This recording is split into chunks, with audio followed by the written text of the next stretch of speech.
नमस्कार मैत्रिणींनो. तर आज आपण बघणार आहोत की एच पीचं रेग्युलेटर कसं लावायचं. आता बऱ्याच लोकांना नाही हे ते सुरक्षितपणे लावता. आता हे सुरक्षितपणे कुणीही लावू शकतं, याच्यात काही खूप जास्त सायन्स नाही आहे, पण तुम्ही काळजी घ्यायला पाहिजे की आता मी जो हा व्हिडिओ शूट करते हा रिकामा सिलेंडर आहे हे. ठीक आहे, भरल्या सिलेंडरवर असले उद्योग तुम्ही करू नका. म्हणजे शूटिंग वगैरे करायचं असेल तर रिकामं पूर्णतः म्हणजे रिकामं झाल्यानंतरही याच्यात थोडाफार गॅस असतोच. तर थोडे दिवस ठेवलं मी ते, कारण तो गॅस हळूहळू निघतो मग, पण तरी असतोच त्यात गॅस. त्यामुळे खूप रिस्की होऊ शकतं. तर हे रिकाम्या सिलेंडरवर मी करते व्हिडिओ. आता बघा, हे एच पीचं असं टाईपचं रेग्युलेटर आहे. आता याला काय नाव बिव मला माहिती नाही, पण सिलेंडर एच पीचं आहे आणि एच पीचं रेग्युलेटर आहे. ठीक आहे, बघा तुम्ही. आता या रेग्युलेटरचं काय असतं की बघा तुम्ही, हे बटन आहे ऑन ऑफ करायचं. ठीक आहे, आता बघा, मी जर हे बटन जे आहे हे खाली केलं आहे, म्हणजे ऑफ केलं आहे, तर आता बघा हे वर खाली होणार नाही असं. ही जी रिंग आहे पांढरी ही वर खाली होते. ठीक आहे, आता हे मी आता रेग्युलेटर फिक्स करताना आपल्याला ही रिंग अशी वर खाली झाली पाहिजे. बघा, ही रिंग अशी वर खाली होते. आता काय करायचं, आता ज्यावेळी आपण लावतो सिलेंडर त्यावेळी सगळ्यात महत्त्वाचं म्हणजे, आता बघा, हा जो वायर आहे याला कुठेही असं, हा वायर चेक करून घ्यायचं आहे तुम्हाला काही विशिष्ट कालावधीनंतर. पण हा वायर याच्या वरून वगैरे जनरली आपण घेतच नाही, आणि त्याला कुठलीही अशी मध्ये आळी पडलेली नाही पाहिजे. आळी म्हणजे त्याला असा कुठेही ती कर्व झालेली नाही पाहिजे. ठीक आहे, आता हे खालून घ्यायचं याच्या आणि सरळ स्ट्रेट, ओके, स्ट्रेट धरायचं आणि पहिले हे चेक करायचं असं स्मूथ आहे का. हे बघा, आता दिसतं तुम्हाला ही रिंग वर खाली होते.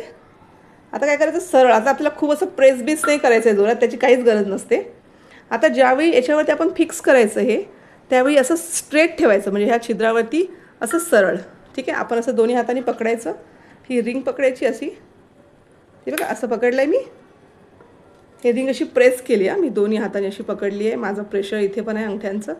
हे बघा, असं पकडलं आहे आणि रिंग प्रेस केली आहे आणि सरळ ठेवायचं, एकदम सरळ. आता ज्यावेळी हे सरळ आपण ठेवतो, असं खूप भयंकर प्रेशर वगैरे द्यायचं नाही आहे, नॉर्मल ठेवायचं, नॉर्मल. ठीक आहे, थोडंसं किंचित प्रेशर. आणि आता ही रिंग मी सोडली आहे खाली. ठीक आहे, आता रिंग सोडल्यावरती काय होतं, त्याचा आवाज येतो. रिंग सोडल्यानंतर, रिंग सोडल्याचा कटकन आवाज येतो असा. आणि आता हे बसलेलं आहे किंवा नाही, तर हे कसं चेक करायचं. आता हे बघा, हे बटन आहे.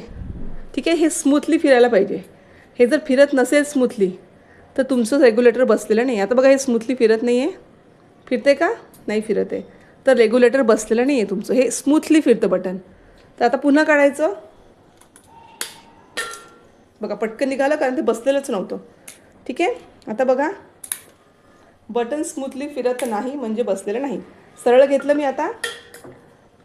ठीक आहे, किंचित प्रेशरने सोडलं. आता ही रिंग जी आहे खाली फिट होऊन जाते एकदम या भागामध्ये. मी तुम्हाला दाखवते, थांबा. आता एक सेकंद, थोडंसं मी तुम्हाला दाखवते मोबाईल आता मला. हे बघा, ही जी रिंग आहे ना, ही रिंग आहे इथे. इथे हा भाग असा फिट होऊन जातो एकदम इथे. ठीक आहे, आणि हे असं स्मूथ फिरतं का बघूया आता आपण. हे स्मूथ फिरलं पाहिजे. बघा, आता फिरते स्मूथ, हे स्मूथ फिरते, म्हणजे हे रेग्युलेटर बसलेलं आहे. आणि त्याचा आवाज येतो बसल्यानंतर. ठीक आहे, सगळ्यात महत्त्वाचं म्हणजे अतिशय पद्धतशीर टक्कन असा आवाज येतो. ठीक आहे, बघा तुम्ही. आता ही रिंग मला मोबाईलवरती याच्यावरती दाखवते मी तुम्हाला, एक सेकंद. हे बघा, इथे रिंग बसते, दिसली ही तुम्हाला. इथे ही रिंग अशी टाईट बसते इथे. ही व्हाईट जी रिंग आपण पकडतो ना हातामध्ये, ही रिंग, आणि असा कटकन आवाज येतो. आणि आता बघा, हे स्मूथली फिरते, हे स्मूथली फिरते. आता माझं नवीन रेग्युलेटर आहे, एकदम स्मूथली फिरत आहे. तर हे आपलं लागलेलं आहे. ठीक आहे, आता अशा पद्धतीनेच आपल्याला लावायचं. आणि महत्त्वाचं काय आहे की रेग्युलेटर लावताना हे असं तिरपं वगैरे व्हायला पाहिजे, एकदम स्ट्रेट व्हायला पाहिजे, एकदम स्ट्रेट. आता मी तुम्हाला काढून दाखवते. ठीक आहे, आता हे पूर्ण टाईट लागलेलं आहे. आता हे माझ्या वडिलांनी मला शिकवलेलं आहे. हे सहज निघायला पाहिजे ॲक्च्युली. जर काही जरी चूक झाली असेल लावताना, तर ते ना निघत ना ते. आता बघा, हे सहज निघायला पाहिजे जसं मी सांगितलं. जर हे सहज निघालं नाही, ओके, लावल्यानंतर तर एक तर तुमचं रेग्युलेटर खराब आहे किंवा ते तिरपं बसलेलं आहे आणि तुम्ही अशा परिस्थितीमध्ये गॅस सुरू नाही करायला पाहिजे.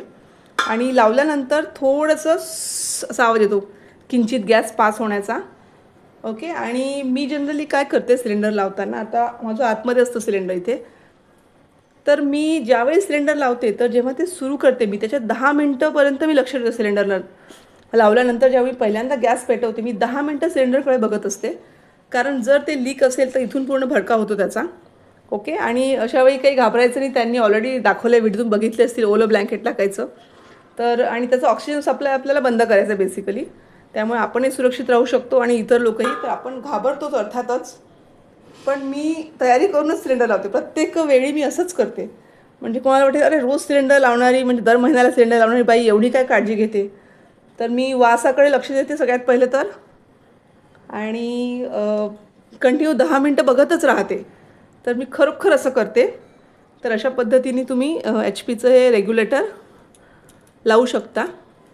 हे माझ्या वडिलांनी मला शिकवलं आणि मी आजपर्यंत व्यवस्थित लावलेलं आहे. मला इतक्या वर्षांमध्ये कधीच मी चूक केलेली नाही आहे. त्यामुळे मी एकदम आत्मविश्वासाने हा व्हिडिओ केला आहे.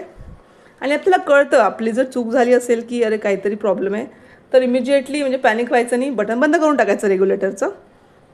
कारण आपल्याकडे असतं 5 मिनटं, असं नाही की खूप काही नुकसानच होईल. पटापट आपल्याला ॲक्शन घ्यावी लागते.